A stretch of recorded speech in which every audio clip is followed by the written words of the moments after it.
اب بھی ایک جو ہے امید کی کرن ہے. اور جس طرح سے والہانہ استقبال کیا ان کا، یقینی طور پر وہ خالدہ ضیاء کی محنت تھی یا لوگوں کا وہ پیار تھا اپنی اس عظیم رہنما کے لیے، اور وہ جھلکا اس جلسے میں، اس ویلکم میں جو کہ بنگلہ دیش کے عوام نے جس طرح سے ان کا ویلکم کیا تھا.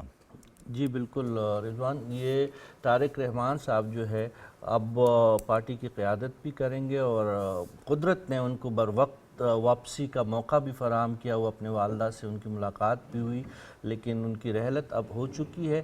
یہ پاکستان کے لیے بہت صدمے کی بات ہے. پاکستان کے صدر اور وزیر اعظم نے انہی وجوہات کے بنا پر بیگم خالدہ ضیاء کی رحلت پہ تعزیت کا اظہار کیا ہے. بہرحال انہوں نے اپنی 80 سالہ زندگی جو ہے ایک بھرپور انداز میں گزاری ہے. بحیثیت گھریلو خاتون جب ان کے شوہر پاکستان مرحوم جو تھے پاکستان آرمی سے ہی انہوں نے اپنے کیریئر کا آغاز کیا تھا، اور پھر بنگلہ دیش کے قائد وہ بن چکے تھے. بنگلہ دیشی عوام کی قیادت بھی ان کے شوہر صدر بھی رہے، صدر وہ رہے ہیں. ان کے جانے کے بعد، ان کی موت کے بعد، خالدہ ضیاء نے جو سیاسی جماعت بنائی وہ انہوں نے شیخ حسینہ واجد جیسی ظالم جابر ایک جو لیڈر تھی وہاں کی، ان کی جو جماعت تھی، ان کا مقابلہ جواں مردی سے کیا، اور مرتے دم تک وہ جھکی نہیں. اور اس سے یہ بات ثابت ہوتی ہے کہ بینظیر بھٹو صاحبہ نے جس طریقے سے اپنی جان کا نذرانہ موت کی صورت میں قبول کر کے اپنی سیاست کو زندہ رکھا تھا، اسی طرح بیگم خالدہ ضیاء نے الزامات، جیلیں، صعوبتیں، بیماریاں، ان تمام مشکلات کے باوجود آخری سانس تک جمہوریت کا ساتھ دیا. بھارت کی پراکسی اور بھارت کے گندے کردار کو ہمیشہ اس نے بے نقاب کیا، اور اس بات کے ساتھ وہ اس دنیا سے رخصت ہوئی کہ پاکستان جیسے ممالک بنگلہ دیش کے دشمن نہیں بلکہ دوست ممالک ہے. تو ہماری یہی خواہش اور یہی امید ہے کہ ان کا جانشین جو بھی بنے گا، بنگلہ دیش کا حکمران جو بھی بنے گا، وہ بیگم خالدہ ضیاء کی سیاست کو آگے بڑھائیں گے، اور انشاءاللہ پاکستان اور بنگلہ دیش کے بیچ میں جو اچھے تعلقات کا آغاز ہوا ہے وہ اس بڑی شخصیت کے رحلت کے بعد بھی وہ باب بند نہیں ہوگا، بلکہ طارق رحمان اور ڈاکٹر محمد یونس جیسے رہنما جو اس وقت موجود ہے وہ پاکستان کی اہمیت کو ملحوظ خاطر رکھتے ہوئے پاکستان کے ساتھ اپنی دوستی کو مزید پائیدار بنائیں گے. ڈاکٹر صاحب، یہ تو جو موجودہ حالات ہیں، جو اس وقت بنگلہ دیش کے حالات بنے ہیں، اس حوالے سے صافی صاحب نے بڑی مدلل گفتگو کی ہے. جو تاریخ بتا رہی ہے، جو صدارتی نظام تھا اس کو تبدیل کرنا، پھر بنگلہ دیش میں ایک طویل عرصے کے بعد جب الیکشنز ہوئے اس میں کامیابی حاصل کرنا، بنگلہ دیش نیشنلسٹ پارٹی کا قیام اور اس پارٹی میں اپنی جگہ بنانا، یہ خالدہ ضیاء کی ابتدائی کامیابیاں ہیں. بطور لیڈر آپ کیسے ان کو ڈسکرائب کریں گے ہمارے ناظرین کے لیے؟ شکریہ. دیکھیے صافی صاحب نے بڑی تفصیل سے بات کی. میں صرف خالدہ ضیاء کی جو پولیٹکس ہے اس کے چند نکات آپ کے سامنے پیش کروں گا.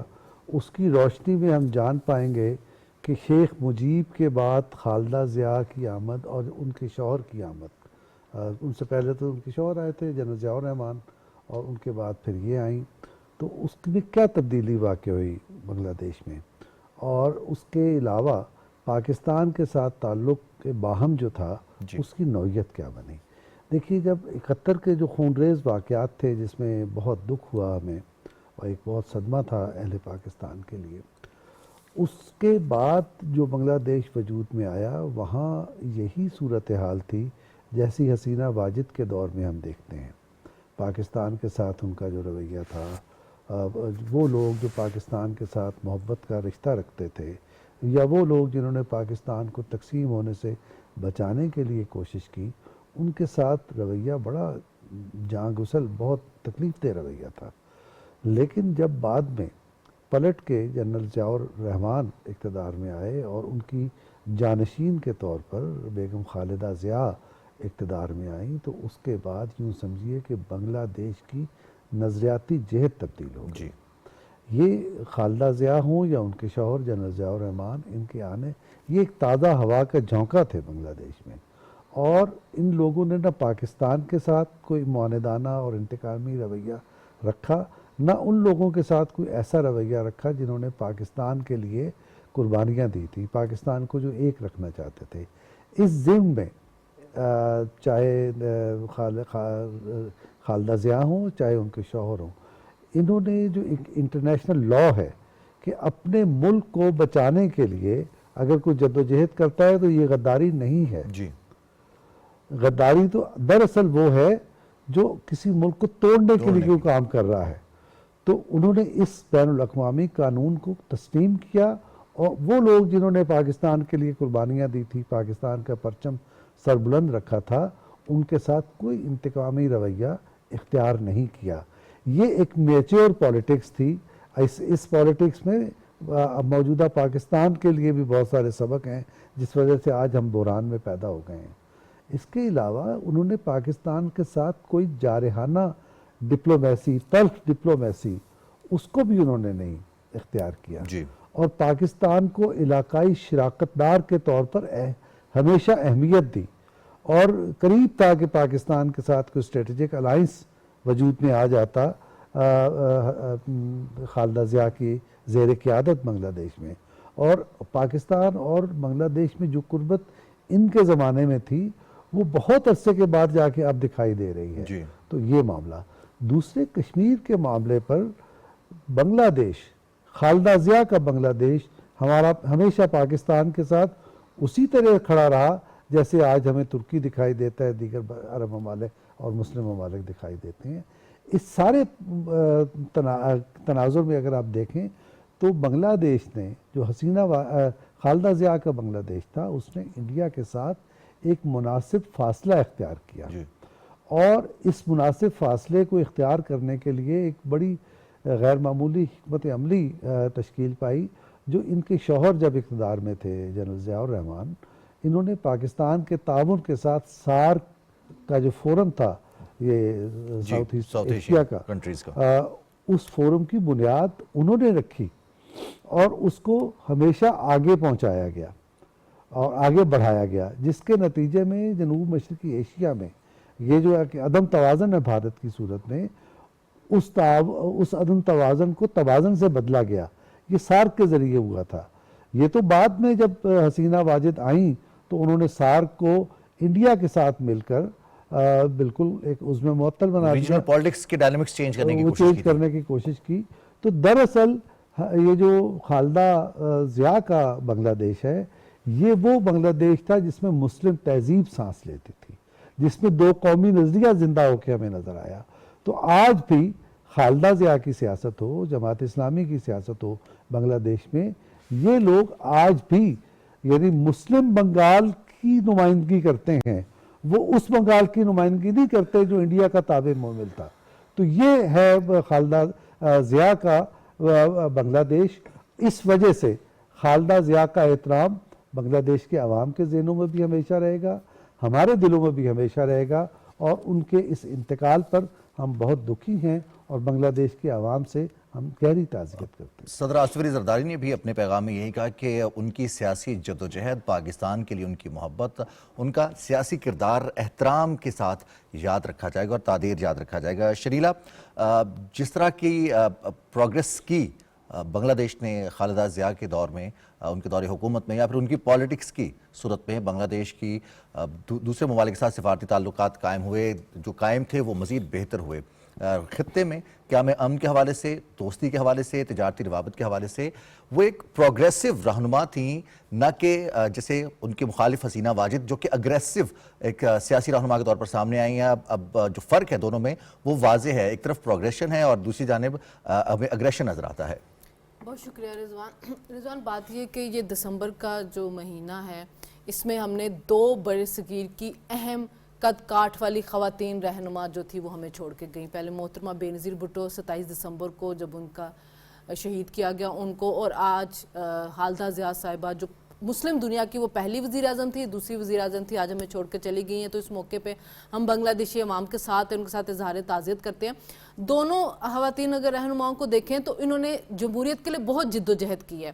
محترمہ بے نظیر بھٹو نے جیلیں بھی کاٹی، اور اس کے بعد وہ ہمیشہ یہ کہتی تھی کہ جمہوریت بہترین انتقام ہے. یعنی کہ انہوں نے انتقامی کاروائیاں نہیں کی سیاسی، انہوں نے جمہوریت کو مضبوط کرتے ہوئے کہ آمریت کا خاتمہ اور جمہوریت جو ہے مضبوط ہو. اسی طرح خالدہ ضیاء بھی آمریت کے خلاف جد و جہد کرتے ہوئے 1991 میں جو ہے وزیر اعظم بنی, تو انہوں نے بھی جمہوریت کو مضبوط کیا, پارلیمانی نظام وہاں پہ لے کے آئیں, اور انہوں نے اپنے ملک کے اندر معاشی پالیسیز بہتر کی, دوسری پالیسیز خواتین کے لیے بہت زیادہ جو تھا وہ وہاں پہ کام کیا.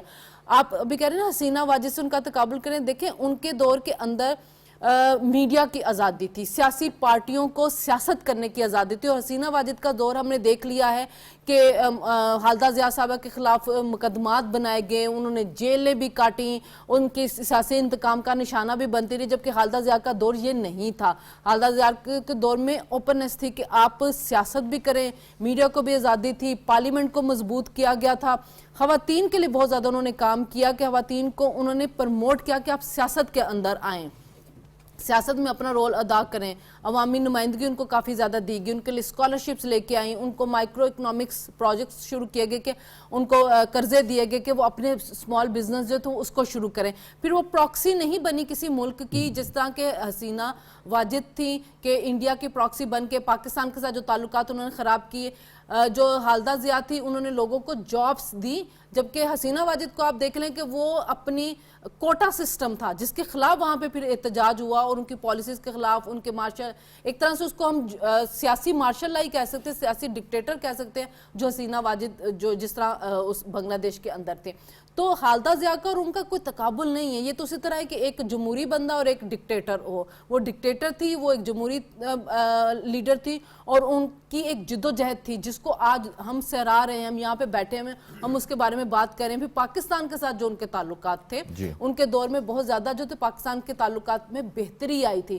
وہ کسی انتقامی کارروائی میں نہیں پڑی, انہوں نے کوئی نیگیٹو پروپیگنڈا نہیں کیا, وہ ایک مثبت کردار ادا کرنا چاہتی تھی, اور انہوں نے تعلقات میں وہ بہتری لے کے آئی. اپنے ملک کے لیے انہوں نے جو تھا کہ کام کرتی رہی تھی, آج بھی ان کی عوام ان کے اس وجہ سے ان کے ساتھ ہیں. تو جو ڈکٹیٹر ہوتا ہے وہ جو اس کی پالیسیز ہوتے ہیں اس سے آپ کو نظر آتا ہے کہ اس کو حسینہ واجد کو اپنا ملک چھوڑ کے بھاگنا پڑا, وہ آج جا کے سیاسی پناہ لے رہے ہیں. خالدہ ضیاء جو ہے وہ اپنے ملک کے اندر ہی ہیں, اور آج ان کی عوام کس طرح غمزدہ ہیں ان کی جب دنیا چھوڑ کے وہ چلی گئی ہیں. تو یہ چیز ہوتی ہے کہ جب آپ جمہوریت کے لیے کام کرتے ہیں, عوام کے لیے کام کرتے ہیں, تو عوام بھی آپ کو ٹریبیوٹ پیش کرتی ہے اور عوام آپ کا ساتھ جو ہے وہ دیتی ہے. تو حسینہ واجد جی تھی وہ تو انڈیا کی ایجنٹ تھی, اس کے مفادات کے لیے کام کرتی رہی, اور آج وہیں پہ جا کے اس نے وہ وہاں پہ پناہ لی. تو اپنی عوام کے ساتھ مخلص نہیں تھی, عوام کے لیے انہوں نے کوئی کام نہیں کیا تھا. تو خالدہ ضیاء جو تھی وہ عوامی لیڈر تھی, عوام کے آزادانہ الیکشن میں جیت کر وہ آئی تھی, اور انہوں نے بڑا پرامن انتقال اقتدار ہوا تھا ان کے دور کے اندر. حالانکہ جو اپوزیشن تھی وہ تو ہڑتالیں کرتی تھی, انہوں نے ان کو کام نہیں کرنے دیا, ہر وقت وہاں پہ فتنہ فساد پڑا, لیکن اس کے باوجود جب اگر ان کو ہاری انہوں نے پرامن انتقال اقتدار کیا کہ یہی جمہوریت کا حسن ہے, کیونکہ ان کی سٹرگل تھی اس کے لیے. تو آج جہاں پہ بنگلہ دیشی عوام جو ہیں وہ افسردہ ہیں, پاکستانی عوام بھی ان کے ساتھ ہیں, ہم بھی افسردہ ہیں کہ آج ایک بہت عظیم خاتون رہنما جو ہے وہ دنیا چھوڑ کے چلی گئی. شیرازی صاحب, جس طرح سے ڈاکٹر صاحب نے بات کی تھی کہ سیاستدانوں کے لیے جو ان کی جدوجہد رہی خالدہ ضیاء صاحبہ کی, وہ اس میں بہت سارے اسباق موجود ہیں مستقبل کی سیاست کو پیش نظر رکھتے ہوئے بھی, کہ آپ نے سیاسی راستہ کیسے بنانا ہے, آپ نے سیاسی جدوجہد کیسے کرنی ہے. دوسری جانب حسینہ واجد جو کہ گفتگو سے واضح ہوتا ہے, ان کے اپنے جو اعمال رہے ہیں, جو ان کے بیانات رہے ہیں, جو ان کی پالیسیز رہی ہیں, اس سے واضح ہوتا ہے کہ جیسے مودی کی ہندتوا پالیسیز چلتی ہیں, بنگلہ دیش میں بھی کہیں نہ کہیں اس کے اثرات نظر آتے تھے. اقلیتوں کی آواز دبائی جاتی تھی, جو سیاسی طور پر مخالفت کرتے تھے ان کو دبایا جاتا تھا, وہ لوگ جو پاکستان کی حمایت کرتے تھے ان کو پھانسی گھاٹ تک پہنچایا, تختہ دار تک پہنچنا پڑتا تھا. تو اب سیاسی رہنماؤں کے لیے ہم اگر بیگم خالدہ ضیاء کی جدوجہد کی بات کریں تو ہم کیسے وہ اسباق حاصل کر سکتے ہیں سیاسی رہنما کے لیے, اس میں کون کون سے پیغامات ہیں؟ دیکھیں, جانا تو ہر شخص نے ایک دن ہوتا ہے, لیکن سیاستدانوں کا, اور خاص طور پہ اس کیلیبر کے سیاستدان جن کا نہ صرف ملکی سطح پہ بڑا نام ہوتا ہے بلکہ عالمی سطح پہ بھی ان کو سراہا جاتا ہے, ان کا دیکھا جاتا ہے کہ وہ سیاسی وراثت کیا چھوڑ کے گیا. سیاسی وراثت اگر آپ خالدہ ضیاء صاحبہ کی دیکھیں تو ان کے جو بیٹے 17 سال بعد جلاوطنی کے بعد واپس آئے تو کس انداز میں عوام نے ان کو ویلکم کیا، ان تمام تر ہتھ کنڈوں کے باوجود جو پچھلے جب تک یہ رجیم رہی اس حسینہ واجد کی، اس رجیم نے جو اس پارٹی کے خلاف اٹھائے تھے۔ اس کے ساتھ ساتھ مجموعی طور پہ خالدہ ضیاء صاحبہ کی سیاست دیکھیں تو سیاست برائے ترقی ہمیں نظر آئی، سیاست برائے مفادات یا اس کے ساتھ ساتھ سیاست ایک مخصوص گروپ کے ساتھ مل کے یا ایک مخصوص لابی کے ساتھ مل کے، وہ ہمیں ان کی سیاست میں جو ہے وہ نظر نہیں آیا۔ ان کی سیاست میں ملک کے تمام جو اکائیاں تھیں، جو اقلیتیں تھیں، ان کو شامل کیا گیا، ان کو ان کے حقوق دیے گئے، اور اس وقت کی اگر جوڈیشری کی بات کریں، جیسے شنیلا میڈیا کی بات کر رہی تھی، تو تمام آزاد تھی۔ لیکن دوسری جانب اگر حسینہ واجد کا دور ہم دیکھیں تو جوڈیشری جس انداز میں جو بارش لوگ تھے، جو بزرگ تھے، ان کو جو سزائیں پھانسی کی دیتی رہی اور جس انداز میں بھارت کی کٹ پتلی کے طور پہ کام کرتی رہی، تو یہ دو طرح کے کردار ہیں جو آپ کہہ رہے ہیں نا کہ سیاستدانوں کو کیا سیکھنا چاہیے۔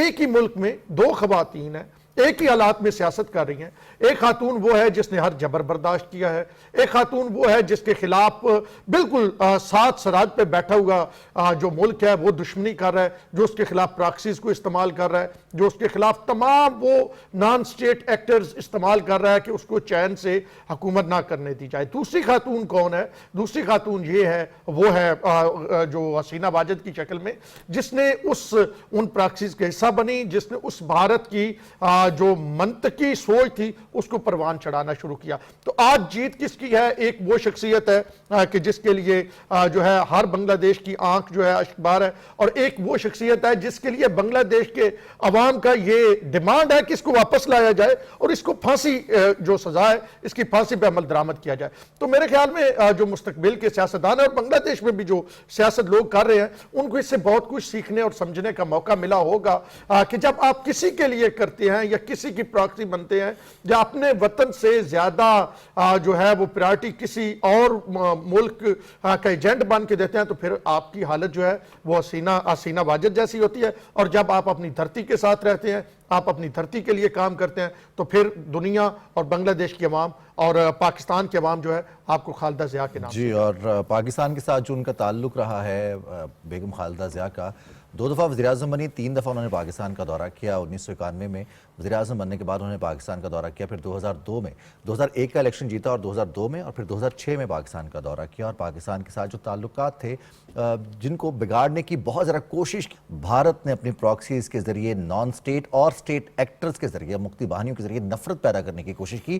اس نفرت کو، اس درجہ حرارت کو کافی حد تک کم کرنے کی جو کوششیں کی گئیں پاکستان کی جانب سے بیگم خالدہ ضیاء کے دور حکومت میں، ان کوششوں سے جو ثمر تھا وہ حاصل کرنے کی کوشش کی، اور پاکستان کی کوششیں، بنگلہ دیش کی کوششیں، کافی حد تک دوریاں مٹیں، قربتیں بڑھیں، لیکن ایک دفعہ پھر حسینہ واجد کے دور میں بھارت کی جانب سے جو ایک بیج بویا گیا تھا نفرت کا، وہ پھر پروان چڑھنے لگا۔ لیکن اب کے بار بنگلہ دیش کے نوجوانوں نے حقیقت کو پہچانا ہے، مفادات کی سیاست کرنے والی حسینہ واجد کو رد کرتے ہوئے انہوں نے اپنی آواز بلند کی ہے۔ پاکستان اپنے اس مخلص دوست کے انتقال پر افسردہ ہے، پاکستان کے عوام بھی، پاکستان کی قیادت نے بھی اس کا اظہار اور کیا۔ ابھی اسحاق ڈار نے ٹویٹ کیا کہ یا صادق صاحب جو ہیں وہ ان کی فیونرل میں پاکستان کی باقاعدہ طور پہ نمائندگی کریں گے، تو یا صادق صاحب بنگلہ دیش تشریف لے جا رہے ہیں۔ بالکل صحیح، ایک بریک لیں گے اور بریک کے بعد واپس آئیں گے تو ہم کچھ بات کریں گے افغانستان کی سیکیورٹی صورتحال، خطے میں بحران اور اس کے ساتھ ساتھ طالبان رجیم میں خواتین کے ساتھ جو سلوک کیا جا رہا ہے، جو انسانی حقوق کی پامالیاں ہو رہی ہیں،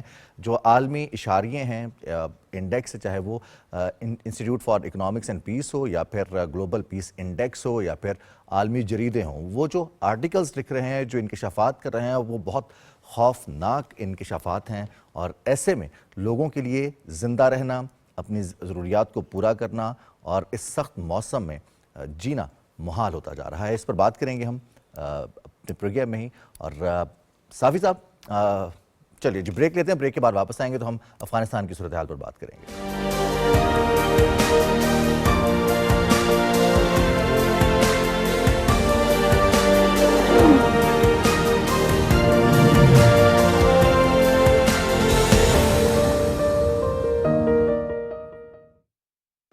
دوران ڈرائیونگ موبائل فون کا استعمال آپ کی زندگی کو غیر محفوظ بنا سکتا ہے۔